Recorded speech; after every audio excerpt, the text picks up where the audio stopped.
जी अस्सलाम वालेकुम। Uzair Ahmed, present sir. Rehman Faisal,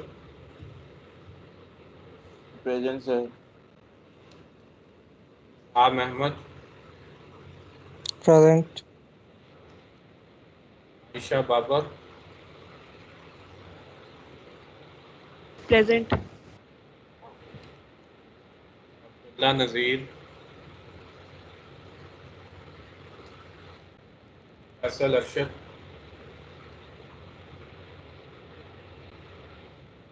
Syed Mohammad Abdullah Shah, present. Syed Salman Hasan, present sir. Raheel Fayyaz, present. Raza Tanveer, present. Irfa Faseeh, present. Madiha Umair, present. आना हसनैन अहमद,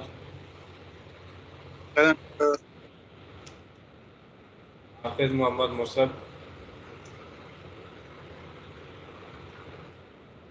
मोहम्मद अवैस मलिक, मोहम्मद उमर वकास,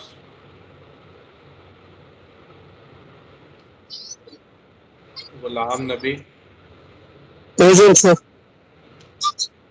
जवान Qadeer, present sir. Atiq,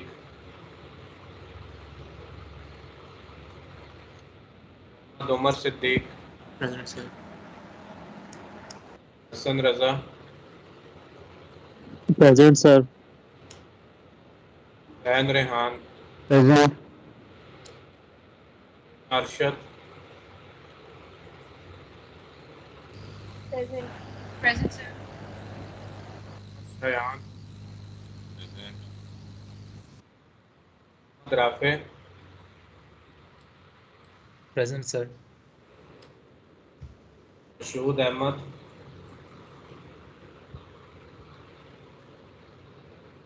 Mohammad Faizan, present sir.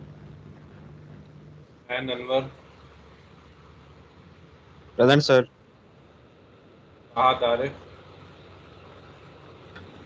Present sir. Musharraf Riaz, present sir. अम्मा Kaleem, present sir. Ali Ijaz, present sir. Ejaz Hussain, present sir. मार Ahmed, present sir. Hasan Iqbal, present sir. Asif, present sir. Sher Khan, present sir. Mohammad Hamza,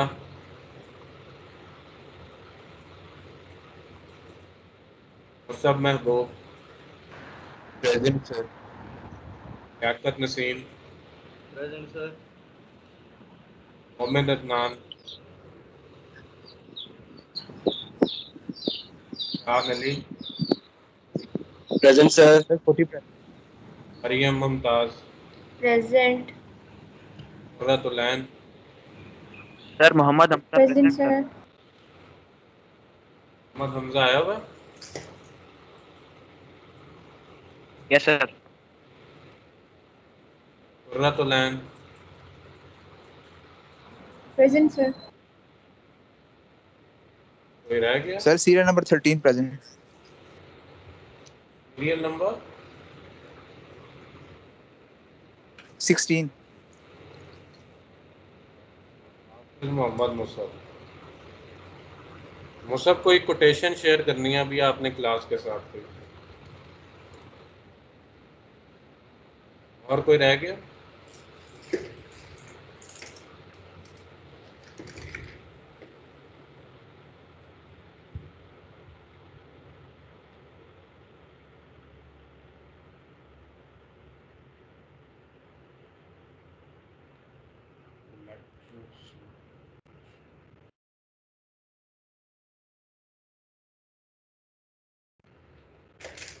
हाँ जी Musab,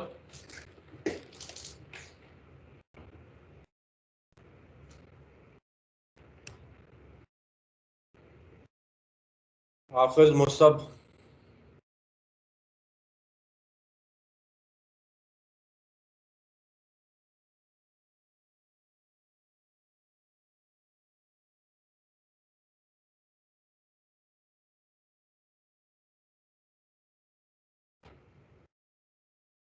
ये किधर चला गया?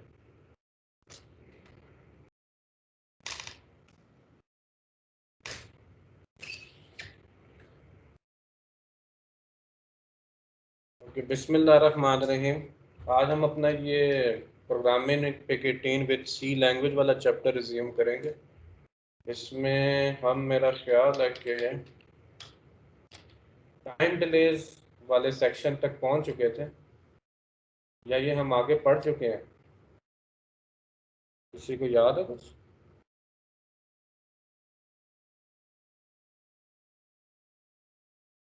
हाँ जी, आवाज़ आ रही है मेरी क्लास को? जी सर, आ रही है। Yes, sir. या आपको याद है हमने कहाँ तक पढ़ लिया था? सर ये टाइम डिलेज का ही था मेरे ख्याल है आखिरी दफ़ा। अच्छा, चलो ठीक। तो लास्ट टाइम मेरा ख्याल मैंने लेक्चर इधर ही ख़त्म किया था, time delays in C programming language. तो इसमें मैं आपको बता रहा था कि असेंबली लैंग्वेज में जिस तरह आप इंस्ट्रक्शन बाय इंस्ट्रक्शन बड़ा प्रिसाइज डिले कैलकुलेट कर लेते हैं ना, तो सी प्रोग्रामिंग लैंग्वेज में ये पॉसिबल नहीं है। इसकी वजह ये है कि कंपाइलर जो है, क्योंकि असेंबली का प्रोग्राम खुद ऑप्टिमाइज कर रहा है और उसको प्रोग्राम को कन्वर्ट कर रहा है सी से असेंबली के अंदर, तो उसकी जो कन्वर्जन है उसमें हमें नहीं पता कौन सी इंस्ट्रक्शन यूज़ करेगा, कितनी बार यूज़ करेगा। तो इस वजह से जो टाइम डिले सी के अंदर है, ये आपको प्रैक्टिकली चेक करना पड़ता है कोई लूप एग्जीक्यूट करके। ये ऑप्शन जो है ना सिमुलेटर के अंदर होती है, आप सिमुलेट करें तो वो आपको डिले क्लॉक साइकिल्स के अंदर बता देगा कोई भी प्रोग्राम आपका कितना डिले ले रहा है। तो लेकिन इसको आप एग्जैक्टली उस तरीके से नहीं एस्टिमेट कर सकते जैसे असेंबली लैंग्वेज का करते थे। तो इसी वजह से इसमें मैंने लास्ट कमेंट दिया हुआ है कि कंपाइलर के जो बिल्ट इन डिले फंक्शन है ना, सी के जो लाइब्रेरीज, सी की जो लाइब्रेरीज में इंक्लूडेड है, आप वो वाले फंक्शन यूज़ करें तो वो आपको सी प्रोग्रामिंग लैंग्वेज में भी प्रिसाइज डिले दे देंगे। तो ये एग्जांपल 7.7 देखते हैं हम। कहते हैं write a C18 program to toggle all the bits of port B continuously with a 250 millisecond delay. Assume that the system is PIC 18 with clock frequency 10 MHz. ठीक हो गया। तो प्रोग्राम स्टार्ट आपने करने, उसी तरह आपने अपने चिप की हेडर फाइल इंक्लूड कर लेनी है। ये हमने फंक्शन का हेडर इंक्लूड कर लिया था, फंक्शन प्रोटोटाइप। ठीक हो गया, फंक्शन की बॉडी नीचे आ रही है। तो ये वही स्टैंडर्ड प्रोसीजर सर है जो आप सी में फॉलो करते हैं। हाँ जी। सर हम जब असेंबली लैंग्वेज में टाइम डिले का लूप बनाते हैं और हम उसको कैलकुलेशन करते हैं, फॉर एग्जांपल हमने 1 सेकंड का टाइम डिले बनाया या 2 सेकंड का। अब सब हम कोड को टेस्ट करना चाहते हैं, हम चाहते हैं कि हम चेक करें कि ये वाकई 1 सेकंड डिले दे रहा है कि नहीं। तो हम किस तरह टेस्ट करेंगे? उसको आप सिमुलेटर में टेस्ट कर लें।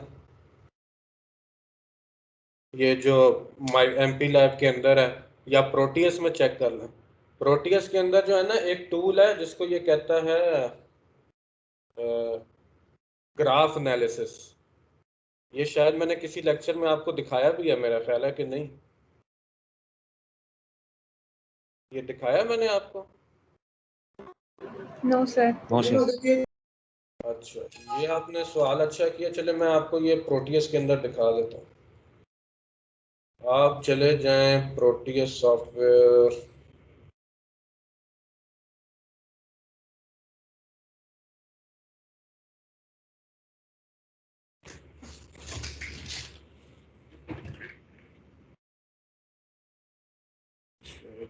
कोई प्रोजेक्ट खोल लेता हूँ।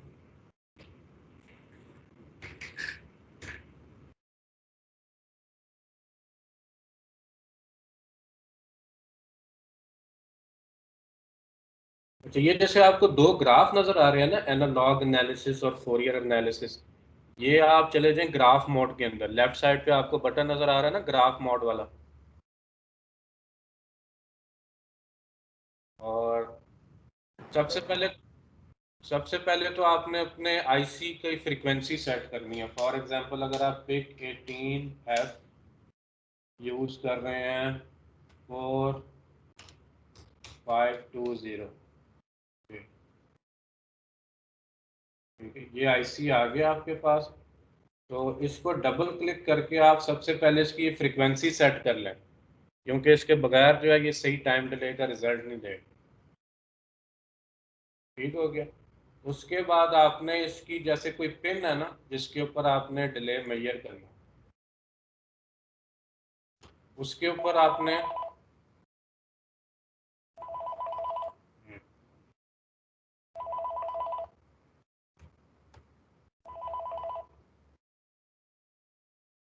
अच्छा, इसके ऊपर आपने ये प्रोब लगा देनी है। ये आपको प्रोब नजर आ रही है ना, वोल्टेज प्रोब, इस तरीके से इस पिन की आपने आउटपुट को मॉनिटर करना। और उसके बाद आपने ग्राफ मोड में जाके डिजिटल जो ग्राफ सेलेक्ट करना है, इसको इधर ड्रॉ कर लें और इसमें आपने ये प्रोब ऐड करनी है। जैसे मैंने U1 ऐड किया है, ये ऐड हो गया। इसके बाद आपने इसको, एक मिनट ज़रा होल्ड करें।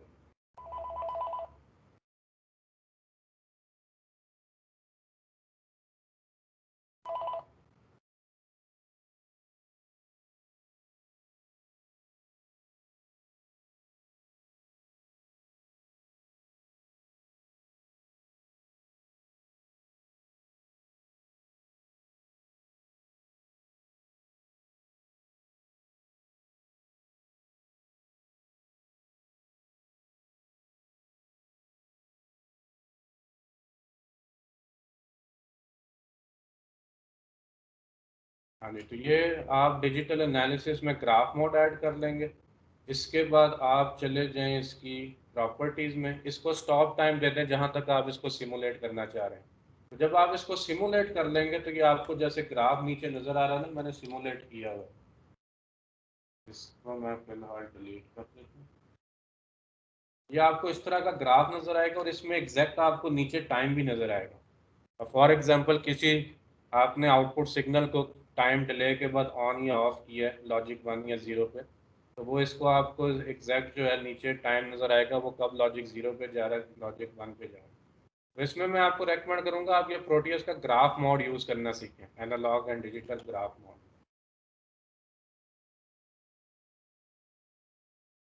सर सर हाँ इसको जी, हम एमपी लैब पे कैसे चेक करेंगे? एमपी लैब का उसका अपना सिमुलेटर है ना जो वेव फॉर्म शो करता है, वो आपने नहीं देखा अभी तक? ये हो नहीं सकता, आपने इतनी लैब्स कर ली हैं। एमपी नहीं लैब का नहीं अपनी, देखा सर, क्या हुआ? वेव फॉर्म्स वाला फीचर नहीं देखा हमने।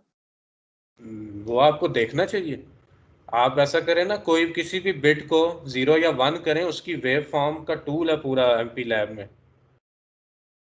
आप देखें वो किस टाइम पे 0 या 1 हो रहा है।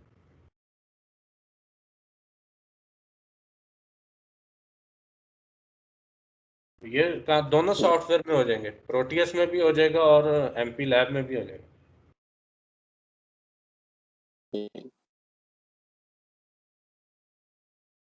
अच्छा, मज़ीद आगे चलें। तो ये प्रोग्राम आपका इधर से स्टार्ट हो रहा है। इसने देखें पोर्ट बी की डायरेक्शन आउटपुट सेट कर दी है, पोर्ट बी पे कोई डाटा भेजा है 55। इधर इसने डिले का फंक्शन कॉल किया, इसको 250 पास किया और ये नीचे आप फंक्शन देख रहे हैं जो इसने लिखा हुआ है, it is a nested loop. For का इसने नेस्टेड लूप यूज़ किया। तो ये कहता है जब ये इसको 1 पास करेगा तो ये 1 मिली सेकेंड का डिले डालेगा इसमें। 250 पास कर रहा है, 250 मिली सेकेंड का, तो ये इसने अंदाजे से खुद सेट किया हुआ है। ठीक है, अब ये 165 का जब फिगर डाला, ये इसने इसी तरह एस्टीमेट करके सॉफ्टवेयर के अंदर सिमुलेट करके खुद सेट किया है कि जब ये फॉर लूप जो क्या इनर लूप है, जब ये 165 टाइम्स एग्जीक्यूट होता है, इसका मतलब है 1 मिली सेकेंड का डिले आ जाएगा। ठीक है, और उसके बाद इसने फिर पोर्ट बिट्स को इन्वर्ट कर दिया। तो इस तरीके से ये टाइम डिले इंट्रोड्यूस कर रहा है सी के अंदर। ठीक है, इस एग्जांपल में कोई क्वेश्चन किसी का? सर ये जो कोड इसने लिखा हुआ है सर, ये इस तरह का हम तो नहीं लिख सकते हैं जब तक हमें ना पता हो कि कितना हो इसके लिए टाइम्स हमने रन करना है लूप को। हाँ, आप नहीं लिखेंगे, इसीलिए मैंने ये पीछे कमेंट डाल दिया कि use built in delay functions of the compiler. Sir आपने कहा था इसका नाम शेयर करेंगे, कोई मुश्किल सा नाम था, कह रहे थे। हाँ, वो मेरे किसी कोड में कहीं ये डिले लिखा हुआ होगा, मुझे याद नहीं रहा उसका नाम देखना, तो दोबारा मुझे किसी टाइम याद कराएंगे, मैं आपको ढूंढ के बता दूंगा। लेकिन इसमें जो इम्पोर्टेंट चीज़ है ना कि आपको पूरे कंपाइलर की डॉक्यूमेंटेशन देखना आनी चाहिए। फॉर एग्जांपल ये जो आपका पूरा सॉफ्टवेयर है,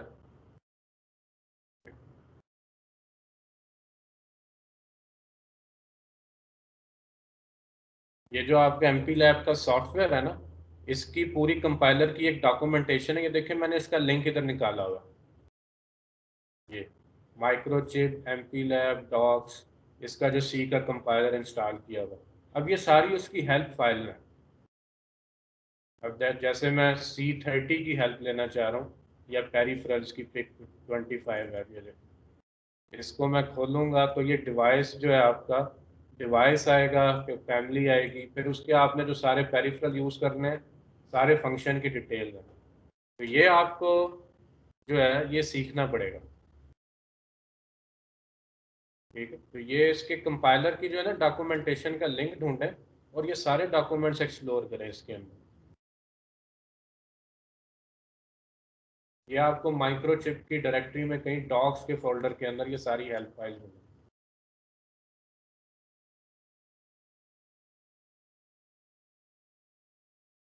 और कोई क्वेश्चन है इसमें किसी को?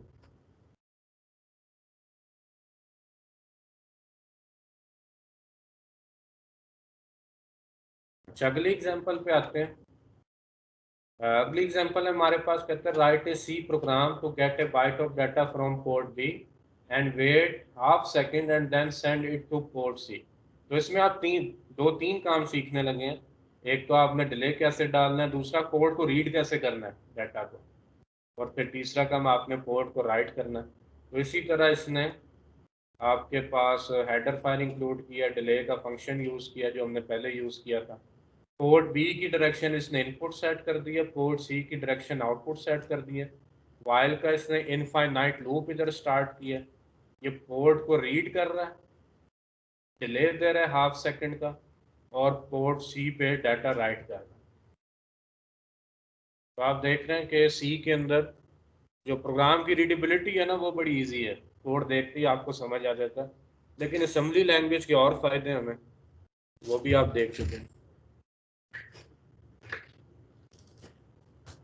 ठीक है। तो इसमें कोई क्वेश्चन है किसी का?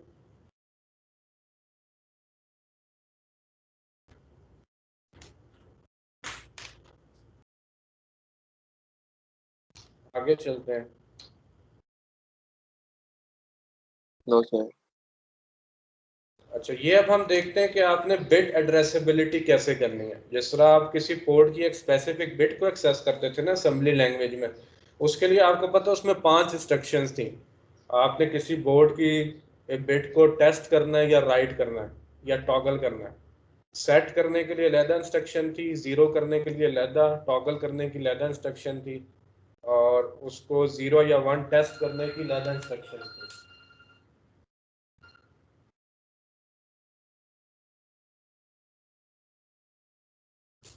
तो ये हमारे पास अब उसका मेथड देखने लगे हैं। क्या कहता है, the IO ports of the P18 are bit addressable, we can access a single bit without disturbing the rest of the port, ठीक है। और ये जो फीचर है ना, ये आपको बताया था ये माइक्रो कंट्रोलर में अवेलेबल होता है, माइक्रो प्रोसेसर में अवेलेबल नहीं होता। फिर ये कहता है we use the this notation, ये जो इसने नोटेशन दिया ना सी के अंदर, आप ये यूज करेंगे किसी बिट को एक्सेस करने के लिए। To access a single bit where x is the port name, ये जो x इसने दिया हुआ, this is the letter ABC जो पोर्ट का नाम है, and y is the bit number 0 to 7, ये जो इसने y दिया हुआ that is the bit number. फिर आगे एग्जांपल दिया, for example port B bits dot RB7 indicates port B bit 7 and we access the tris X register in the same way where tris B bits dot trace B7 indicates the 7th bit of the trace B.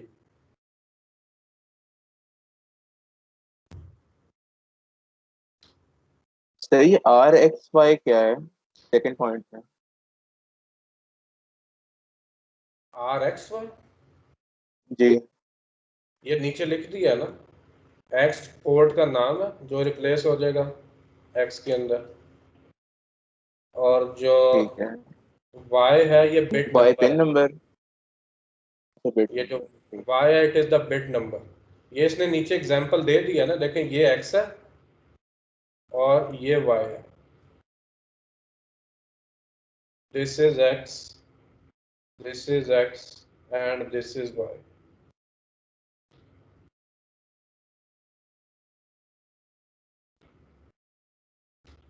तो अभी हम आगे example देखते हैं जिसके अंदर ये bit access करेगा किसी भी पोर्ट की सी प्रोग्रामिंग लैंग्वेज में। तो ये आपके लिए एक नई चीज़ होगी, क्योंकि पहले जो आप सी में प्रोग्रामिंग करते रहोगे इसमें पूरे आप जो डाटा टाइप है इंटीजर करैक्टर, ठीक है, 8 बिट 16 बिट, हमेशा उसको रीड राइट करते रहे हैं। अब इसमें आप देखेंगे किसी रजिस्टर की एक बिट को आप रीड राइट कर रहे हैं। तो इसके लिए ये कहता है write a C program to toggle only bit RB4 continuously without disturbing the rest of the bits of the port B.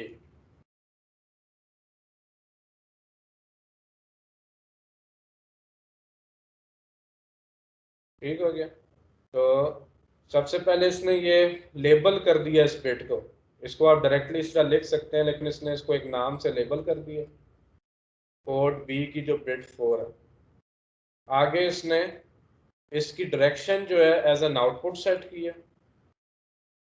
तो इसका आपको फायदा होगा, अब ये पोर्ट बी की यही बिट जो है आप इसको चेंज करेंगे, बाकी बिट्स की डायरेक्शन वही रहेगी जो पहले सेट है, और उसके बाद इनफाइनाइट लूप के अंदर आप इस बिट को टॉगल कर रहे हैं।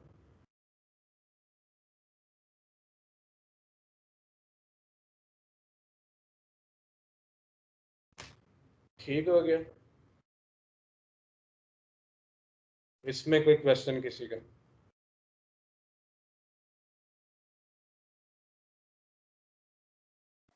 तो सर यहाँ पे हम वो कॉम्प्लीमेंट वाला नहीं यूज कर सकते? वो हमने आगे करने हैं, अभी हमने पढ़ा ही नहीं क्योंकि। तो ये जो R4 को RB4 को आउटपुट बनाया है वो वाली लाइन एक्सप्लेन करना है। ये वाली लाइन, ये जो स्ट्रक्चर है ना, ये नेम डिफाइंड है हेडर फाइल के अंदर। ये जो आप हेडर फाइल इंक्लूड करते हैं ना, उसके अंदर ये स्ट्रक्चर पूरा डिफाइंड है। ये नाम, ये आपको नाम इसी तरह इस्तेमाल करना पड़ेगा, ठीक है। ये कहता है ट्रेस बी बिट्स, जो ट्रेस रजिस्टर है उसकी बिट 4 का आप ये नाम लिखें पूरा, और ये नाम इस हेडर फाइल में डिफाइंड है। इसको 0 कर दें तो आपकी बिट 4 आउटपुट सेट हो जाएगी।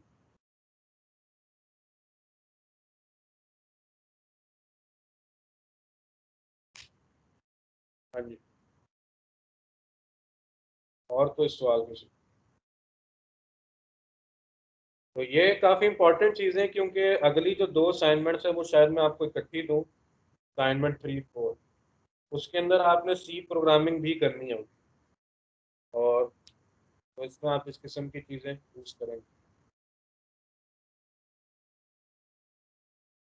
अच्छा, अगली एग्जांपल पे आते हैं। एग्जांपल 7.13 कहता है write a C program to monitor bit PC5, port C की बिट 5 मॉनिटर करनी। If it is high then send 55H to port B, otherwise send AA to port B.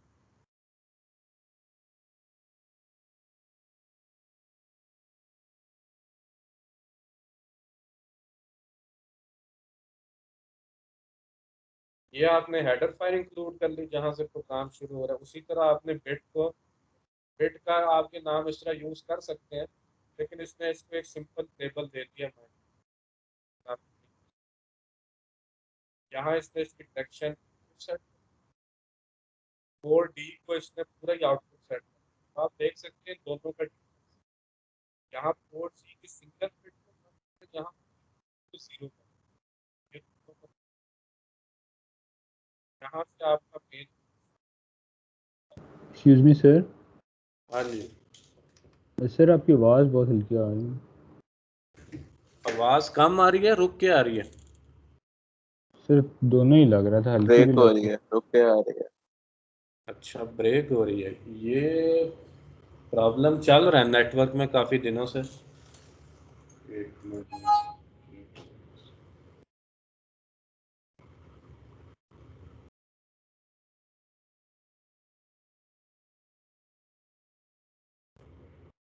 Double network चल रहा है, wifi भी लैन भी।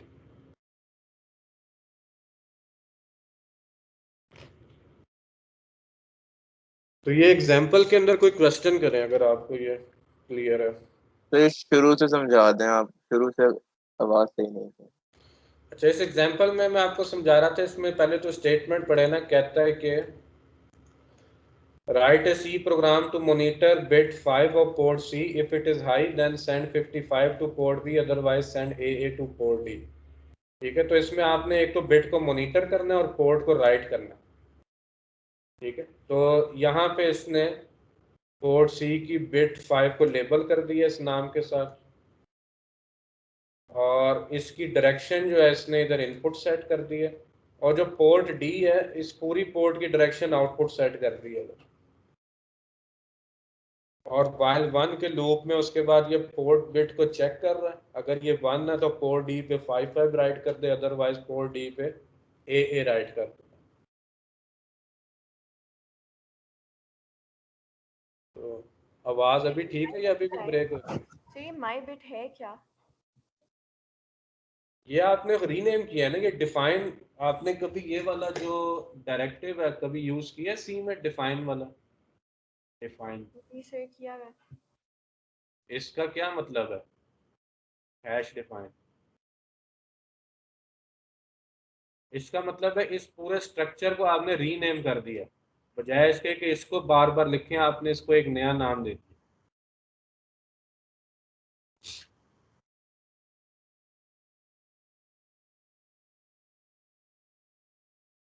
ये वही चीज है जो आप यूज करते थे असेंबली में, इसका क्या नाम था, डायरेक्टिव यूज करते थे, लेबल, इक्वेट, इक्वेट, EQU और सेट, ये जो यूज करते थे ना आप, ये वही चीज है।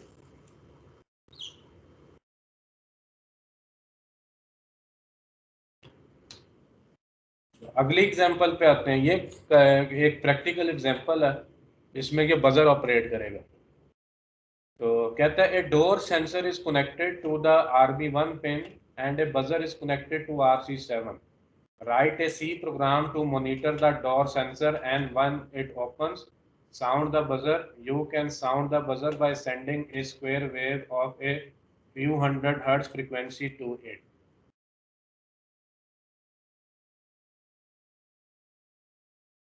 ठीक है, तो प्रॉब्लम समझ आया। RB1 पिन पे आप सेंसर को मॉनिटर कर रहे हैं, जब ये 1 होता है तो आपने बजर को ऑन करना है। अच्छा, बजर का एक प्रॉब्लम होता है कि ये DC से ऑन नहीं होता, आप इसे DC वोल्टेज दें तो ये साउंड नहीं करेगा, इसको आपको कोई स्क्वायर वेव भेजनी पड़ेगी। तो इस प्रॉब्लम को आप इस तरह समझ लें कि ये आपका IC है, यहाँ से सेंसर इनपुट आ रही है, यहाँ आपका बजर कनेक्टेड है। ठीक है, बजर को आपने स्क्वायर वेव भेजनी है जब भी ये इनपुट 1 होती है। ठीक है, तो ये इसने इसका नीचे प्रोग्राम लिखा हुआ है, डिले का फंक्शन यूज कर रहा है।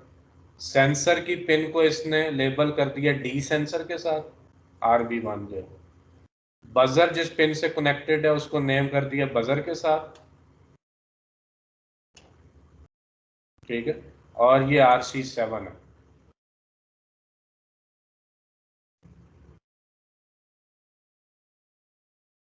नीचे आ जाए, यहाँ पे इसने दोनों पिन्स की डायरेक्शन सेट कर दी है। RB1 को इनपुट बनाया है, RC7 को आउटपुट डिफाइन किया है।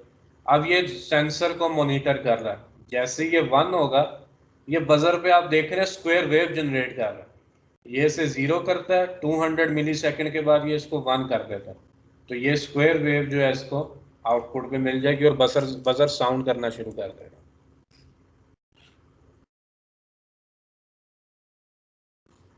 हाँ जी, इसमें मजीद कोई सवाल किसी को?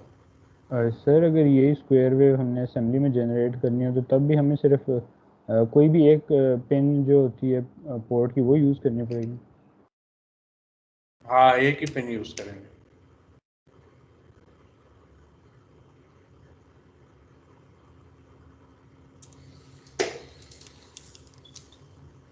Any other question?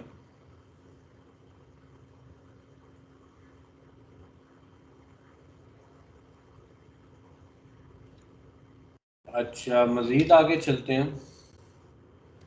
अच्छा, ये अभी आपने जो क्वेश्चन किया था ना, हम टॉगल का ऑपरेटर क्यों नहीं यूज कर ले, अब हम ये सारे ऑपरेटर इधर इंट्रोड्यूस करने लगे। तो ये जो बिट वाइज ऑपरेटर्स हैं सी प्रोग्रामिंग लैंग्वेज में, एंड ऑपरेटर है, और ऑपरेटर है, एक्स और ऑपरेटर है, और इन्वर्ट या टॉगल ऑपरेटर है। ये सारी बिट्स को टॉगल करेगा ये वाला ऑपरेटर, ठीक है। तो ये ऑपरेटर सी में जिस तरीके से यूज होते हैं, इधर हमने एक्सप्रेशन में उनको यूज किया और इसका रिजल्ट भी लिखा हुआ। तो ये कहते हैं अगर आप सिंगल एंड ऑपरेटर यूज करें, दो ऑपरेंड है आपके पास ये रिजल्ट आ, इन दो ऑपरेंड्स को मैं और कर रहा हूँ, रिजल्ट मेरे पास ये आए, इसको आप वेरीफाई कर सकते हैं। एक्स और ऑपरेटर यूज कर रहे हैं, रिजल्ट ये आ रहा है, बिट को टॉगल कर रहे हैं, रिजल्ट ये आ रहा है, ठीक है। तो ये आपके बिट वाइज ऑपरेटर्स हैं, लॉजिकल ऑपरेटर्स इन सी, ठीक है। इनफैक्ट आपका जो एक्सप्रेशन जब सी में लिखा जाएगा ना, ये इस तरह होगा, X is equal to A and B. A और बी आपके ये वाले कांस्टेंट्स हैं जैसे, ठीक है। अच्छा, इसमें इधर मुझे कोई ये बता सकते हैं इन दोनों एक्सप्रेशन में क्या फर्क है, ये एक्सप्रेशन और ये एक्सप्रेशन? सर जो डबल ये आपने एंड लिखे है तो बुलियन वो रिजल्ट जनरेट करेगा ना, 1 या 0? हाँ जी, ये बुलियन, इसके ऑपरेंड्स भी बुलियन होते हैं, 0 या 1। जैसे आप कोई कंडीशन चेक कर रहे हैं ना, for example some variable is greater than 0, less than 0, greater than constant, तो ये कंडीशंस के लिए यूज होता है। और ये बिट वाइज एंड है, बिट सारी बिट्स को आपका लॉजिकली ऑपरेट करेगा। ये दोनों का फर्क है सी के अंदर। इधर अगर आप गलती से ये ऑपरेटर्स इंटरचेंज कर दें तो ये रिजल्ट आपका गलत हो जाता है एक्सप्रेशन में।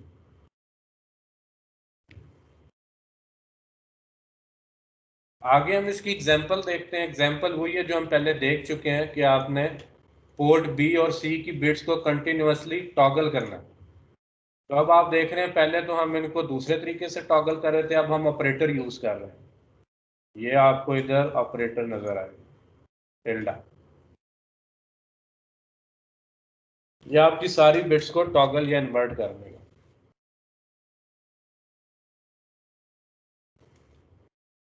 ठीक हो गया। इस प्रोग्राम को देखने, एग्जाम्पल को, अगर कोई क्वेश्चन है तो करें।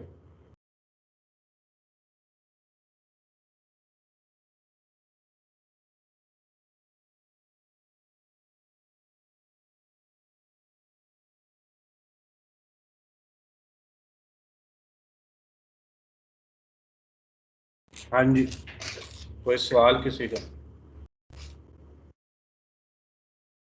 सर जो ये डिले वाला जो हमने लिखा होता है, कोई भी सब रूटीन इसमें लिखी हुई है, इसमें सर अगर हम गलती से कोई नेगेटिव इंटीजर दे दें और ये साइंड इंट लिखा हुआ हो, तो सर फिर वो सब रूटीन रन करेगी कि नहीं? सब रूटीन बाद का इस वजह से ना आपके इनफाइनाइट लूप में चला जाता है कोड। फॉर एग्जांपल ये एमएस डिले के अंदर एक फॉर लूप है, लेकिन आप उसे नेगेटिव नंबर से चेक कर रहे हैं। नेगेटिव का मतलब है वो x is equal to 0, x is less than some positive number condition check कर रहा है। ये कंडीशन अगर कभी आएगी ही नहीं तो आपका सॉफ्टवेयर एक इनफाइनाइट लूप में फंस जाएगा।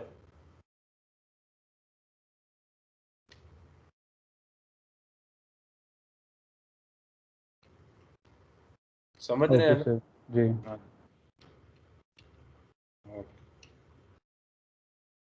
आगे हम चलते हैं शिफ्ट ऑपरेटर्स के पास। ये आपने को याद होगा, हमने रोटेशन की इंस्ट्रक्शन देखी थी 4 तरह की, right rotation, left rotation, rotation with carry, rotation without carry, ठीक है। तो सी के अंदर रोटेशन का कोई ऑपरेटर नहीं है, ये पॉइंट नोट कर लें। सी प्रोग्रामिंग लैंग्वेज में रोटेशन का कोई ऑपरेटर नहीं है, सी के अंदर शिफ्ट के ऑपरेटर है, राइट शिफ्ट और लेफ्ट शिफ्ट के। अगर आपने डाटा को राइट शिफ्ट करना है, जैसे ये राइट शिफ्ट बाय 3 कर रहा है, आप ये वाला एक्सप्रेशन लिखेंगे। इधर ये लेफ्ट शिफ्ट बाय 4 कर रहा है, तो आप ये वाला एक्सप्रेशन लिखेंगे।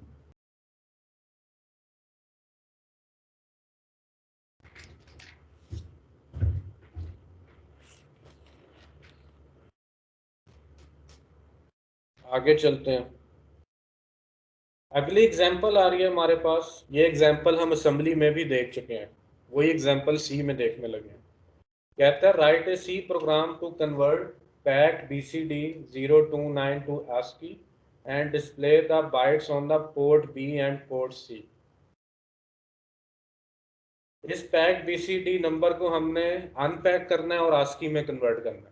अब आप देखेंगे कितनी खूबसूरती के साथ बिट वाइज ऑपरेटर सारे यूज करेगा। तो यहाँ पे आपका मेन प्रोग्राम स्टार्ट हो रहा है। अनसाइंड करेक्टर 3 डिफाइन कर लिए इसने वेरिएबल्स। ये आपका पैक BCD नंबर है 0x29। दोनों पोर्ट्स को इसने आउटपुट डिफाइन कर दिया है। और यहाँ पे देखिए ये x की बिट मास्किंग कर रहा है,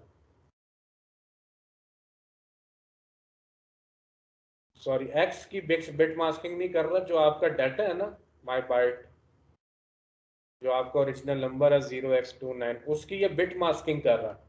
उसने इधर लोअर 4 बिट्स को मास्क आउट कर दिया, तो आपकी जो अपर 4 बिट्स हैं वो 0 हो जाएंगी, लोअर 4 बिट्स उसी तरह आ जाएंगी x के अंदर। इसने एंड ऑपरेटर यूज किया। उसके बाद ये इन बिट्स को और कर रहा है 0x30 के साथ। तो क्या होगा, आपका जो नंबर है वो किसमें कन्वर्ट हो जाएगा, ASCII में। इसको आप इस तरह लिख सकते हैं, जैसे ये नंबर है आपका 0x29, इसे आप बाइनरी में लिख लें। 9 का कोड क्या होता है, 1001।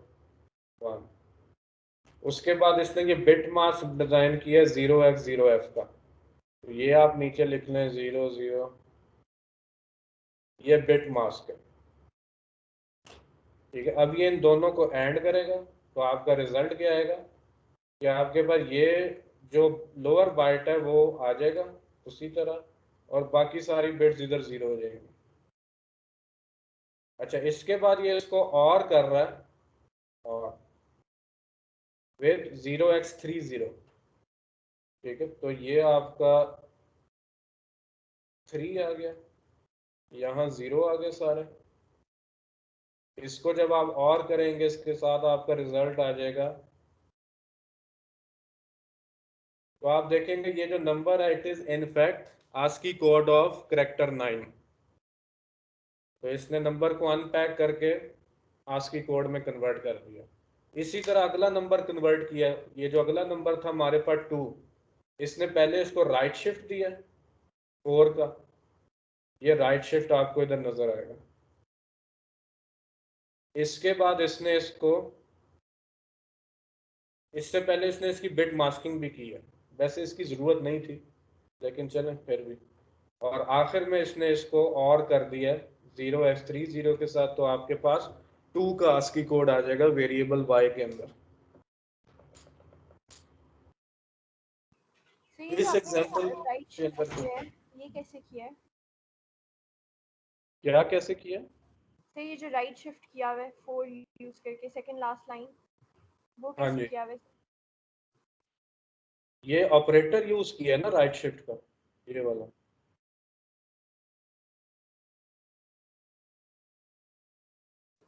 तो ये थोड़ा सा एक्सप्लेन कर दें कि 4 भी आगे लिखा हुआ है और ये मतलब कैसे? अच्छा, मैं इसको भी एक्सप्लेन कर देता हूँ। अब मैं इन 3 लाइंस के ऊपर आने लगा, ये वाली, ठीक है। तो माई बाइट के अंदर जो नंबर है आपके पास, पहले हम वो लिख लेते हैं इधर। वो क्या था हमारे पास, 0010। ये नंबर जो है इसका बाइनरी लिख लेता हूँ 1001, ठीक है। सबसे पहले इसने इसको एंड किया F0 के साथ, एंड F0। तो आपके पास पीछे क्या नंबर बच जाएगा, 0 0 1 0 और ये सारे 0 हो जाएंगे।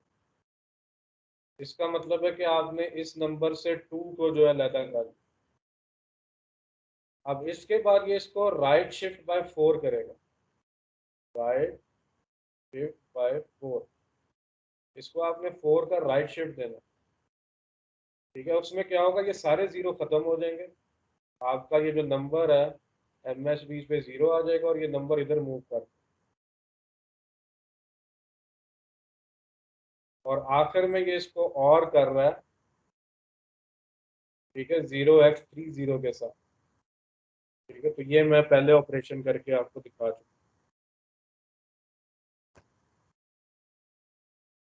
हाँ जी, सवाल करें इसको। सर ये जो 0x30 के साथ इसको और कर रहे हैं सर, ये क्योंकि वो जो 2 डिजिट्स होते हैं उसके ASCII के लिए वो 1 1 होते हैं। हाँ जी, ये सिर्फ जो करेक्टर्स है ना 0 to 9, उस केस में आप ये कर सकते हैं। आप 3 को नंबर के साथ और कर दें तो आपका ASCII कोड बन जाएगा, बाइनरी से ASCII में कन्वर्जन हो जाएगी।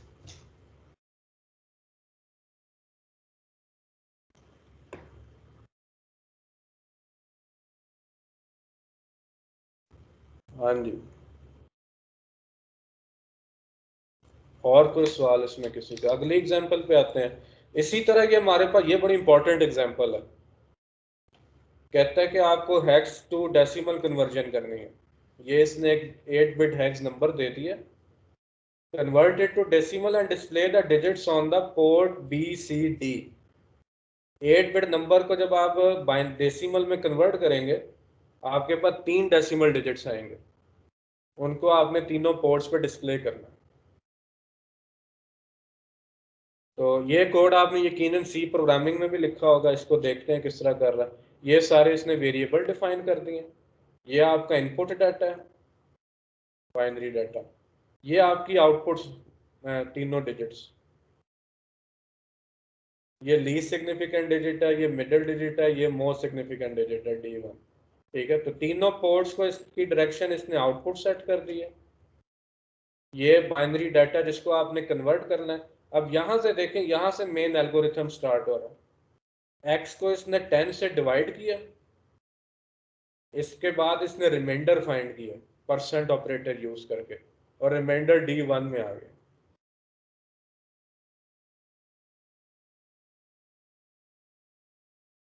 इसी तरह इसने D2 जो है, ठीक है, उसमें x को यूज किया है और रिमाइंडर इधर डाल दिया। D3 के अंदर इसने x को डिवाइड करके जो क्वोशंट आता है वो D3 में डाल दिया, और तीनों को इसने इधर डिस्प्ले कर दिया। तो ये बड़ा पॉपुलर एल्गोरिथम है, मतलब सी जब भी सीखना शुरू करते हैं तो ये कन्वर्जन उसमें स्टूडेंट लाजमी करते हैं। लेकिन इसमें जो नोट करने वाला पॉइंट है ना, वो ये है कि आपको पता है कि जो माइक्रो कंट्रोलर है इसमें डिवीजन की इंस्ट्रक्शन नहीं है। आपने अभी तक असेंबली में नंबर्स की डिवीजन नहीं की, लेकिन इधर जो है ये डिवीजन कर रहा है, ये देखें, डिवाइड और परसेंट भी यूज कर रहा है। ये इसने कैसे यूज कर लिया?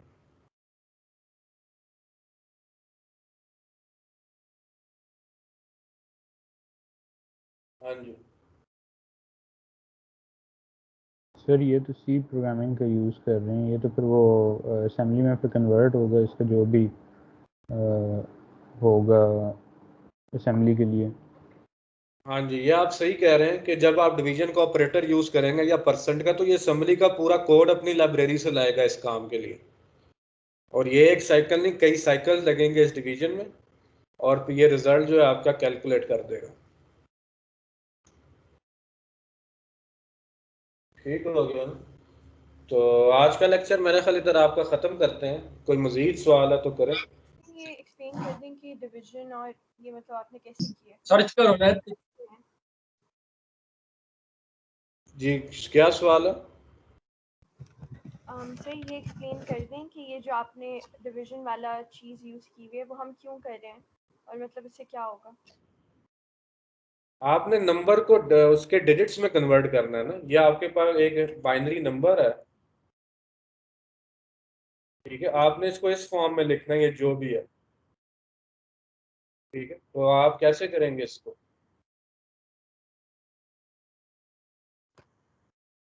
आपको ये डिवीजन करनी पड़ेगी और रिमाइंडर फाइंड करना पड़ेगा।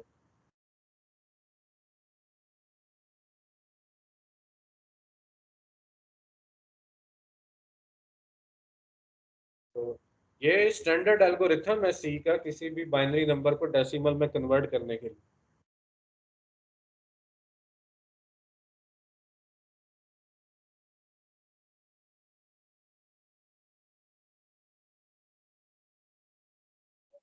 सर हाँ जी। सर इसमें तो हमने ये हेक्साडेसिमल को डेसिमल में कन्वर्ट करना था, देन उसको पास करना था ना, लेकिन इसमें तो उसने सिर्फ डिजिट्स को अलग किया, इसमें उसने कन्वर्ट कहाँ पे किया? तो ये कन्वर्जन ही है ना, डेसिमल पे नंबर कन्वर्ट हो गया। सर बिन बाइट में हमारे पास क्या होगा, हेक्साडेसिमल नंबर होगा या बाइनरी इक्विवेलेंट होगा? ये बीसीडी जो आपका डेसिमल सिस्टम है ना, जैसे ये बीसीडी नंबर्स हैं 987। ये तो मैंने रैंडमली एक फिगर लिख दी है। आप देखें कि जब आप इस नंबर को कन्वर्ट करें, कैलकुलेटर पे ये बाइनरी लिख दें और डेसिमल में कन्वर्ट करें, जो नंबर आएगा ना इधर वो नंबर आना चाहिए तीनों डिजिट्स।